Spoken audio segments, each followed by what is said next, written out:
Supreme കോടതി വിധി ജനാധിപത്യത്തെയും ഭരണഘടനയെയും ഉയർത്തിപ്പിടിക്കുന്ന വിധിയാണ്.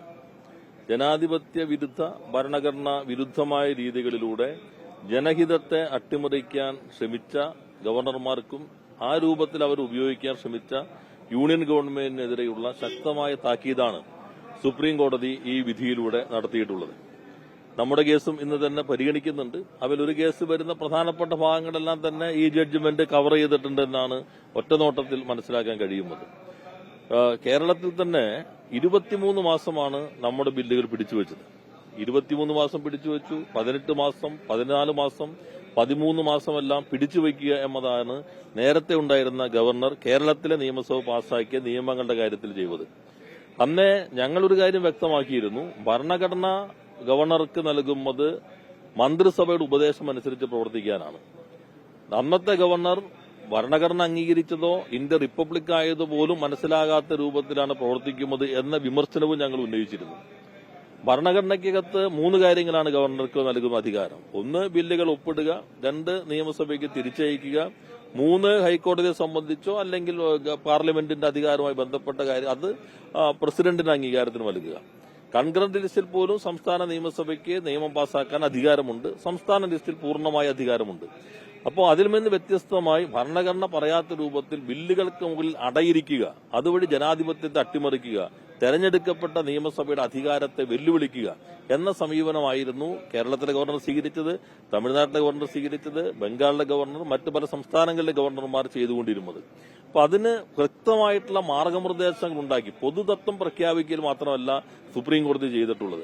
ബില്ലുകൾ അയച്ചു കഴിഞ്ഞാൽ 3 മാസത്തിനകം തീരുമാനമെടുക്കണമെന്ന വളരെ കൃത്യമായൊരു വ്യവസ്ഥ, ശരിക്കും ഭരണഘടനയുടെ വികസിതമായൊരു വ്യാഖ്യാനം, ഭരണഘടനാ അസംബ്ലിയുടെ ചർച്ചയുടെ അന്തസ്സത്തെ ഉൾക്കൊണ്ടുകൊണ്ടുള്ള വ്യാഖ്യാനം സുപ്രീം കോടതി നടത്തിയിരിക്കുന്നു. അല്ലെങ്കിൽ ഭരണഘടനയെ ഒന്നുകൂടി വികസിപ്പിക്കുന്ന രൂപത്തിലുള്ള ഒരു വ്യാഖ്യാനമാണ് സുപ്രീം കോടതി നടത്തിയിട്ടുള്ളത്. ഭരണഘടനാ അസംബ്ലിക്കകത്ത് ഗവർണറുടെ ചുമതലയുടെ പരിമിതി കൃത്യമായി തന്നെ വ്യക്തമാക്കപ്പെട്ടിട്ടുണ്ട്. ചർച്ചകളുടെ മറുപടിയിൽ അംബേദ്കർ തന്നെ സൂചിപ്പിക്കുകയുണ്ടായി. ഒരു ഘട്ടത്തിൽ ഗവർണർക്ക് തെരഞ്ഞെടുപ്പ് നടത്തിക്കൂടെ എന്ന ചോദ്യം വന്നപ്പോൾ ഒരു അധികാരവും ഇല്ലാത്ത ഈ ചുമതലയിലേക്ക് മത്സരിക്കാൻ ആത്മാഭിമാനമുള്ള ആരെങ്കിലും തയ്യാറാകുമോ എന്നതായിരുന്നു അംബേദ്കർ അന്ന് നൽകിയ മറുപടി എന്നുള്ളത്. അപ്പൊ അത്തരം കാര്യങ്ങളെല്ലാം ഉൾക്കൊണ്ടുകൊണ്ട് ജനാധിപത്യത്തിന്റെ അന്തസ്സത്ത് ഉൾക്കൊള്ളുന്നു. മറ്റൊന്ന്, തിരിച്ചയച്ചു കഴിഞ്ഞാൽ എന്ത് ചെയ്യണം? തിരിച്ചയച്ചു കഴിഞ്ഞാൽ സ്വാഭാവികമായി ഒപ്പിടുക മാത്രമാണ് ഗവർണറുടെ മുൻപിലുള്ള മാർഗം എന്നും അന്നത്തെ ചർച്ചകളിൽ വ്യക്തമാക്കപ്പെട്ടിട്ടുള്ളതാണ്. ഇപ്പോ അതിനൊരു സമയപരിധി നിശ്ചയിച്ചിരിക്കുന്നു. 1 മാസത്തിനകം ഒപ്പിട്ടിരിക്കണം. രാഷ്ട്രപതിക്ക് അയക്കുമ്പോൾ സംബന്ധിച്ചുള്ള കാര്യങ്ങളിലും ഇപ്പോൾ അയച്ച് തെറ്റായിപ്പോയി എന്ന സമീപനം ഇപ്പോൾ സുപ്രീം കോടതി സ്വീകരിച്ചിട്ടുണ്ട്. നമ്മുടെ കേസ് സുപ്രീം കോടതി പരിഗണിച്ചുകൊണ്ടിരിക്കുന്ന ഘട്ടത്തിലാണ് ഒറ്റയടിക്ക് അത്തരം കേസുകൾ രാഷ്ട്രപതിയുടെ അംഗീകാരത്തിന് അയക്കുക എന്ന തെറ്റായ രീതി അന്നത്തെ ഗവർണർ സ്വീകരിച്ചത്. അപ്പൊ അതിനുശേഷമാണ് അതോടുകൂടി കേസ് പോകുമോ, ഇൻഫെക്ഷ്യസ് ആകും, അത് കേസ് ബില്ലിൽ ഒപ്പിടാത്ത പ്രശ്നം മാറി എന്ന വാദം വന്നപ്പോഴാണ് കേരളത്തിന്റെ വാദം അംഗീകരിച്ചുകൊണ്ട് അത് ഭേദഗതി ചെയ്ത് പുതിയ റിട്ട് നൽകുന്നതിനുള്ള അംഗീകാരം സുപ്രീം കോടതി നൽകിയത്. അപ്പോൾ രാഷ്ട്രപതിയും ഏത് രൂപത്തിലാണ് ഇത്തരം കാര്യങ്ങൾ ഇടപെടേണ്ടത്, ഏത് ബില്ലും രാഷ്ട്രപതിക്ക് അയക്കാനുള്ള അധികാരം ഗവർണർക്കില്ല. വളരെ കൃത്യമായിട്ടുള്ള നിരീക്ഷണങ്ങൾ മാത്രമല്ല പ്രഖ്യാപനങ്ങൾ നടത്തിയെന്നുള്ളതാണ് ഇതിന്റെ പ്രത്യേകത. ശ്രദ്ധേയമായ ചില പൊതുതത്വങ്ങൾ പ്രഖ്യാപിക്കലല്ല, സമയപരിധി നിശ്ചയിച്ചു, ജനാധിപത്യത്തെ ഉയർത്തിപ്പിടിച്ചു എന്നത് വളരെ പ്രധാനപ്പെട്ടതാണ്. നമ്മുടെ കേസും ഇന്ന് തന്നെ 2 കേസുകൾ സുപ്രീം കോടതിയുടെ ബെഞ്ചിൽ പരിഗണിക്കുന്നുണ്ട്.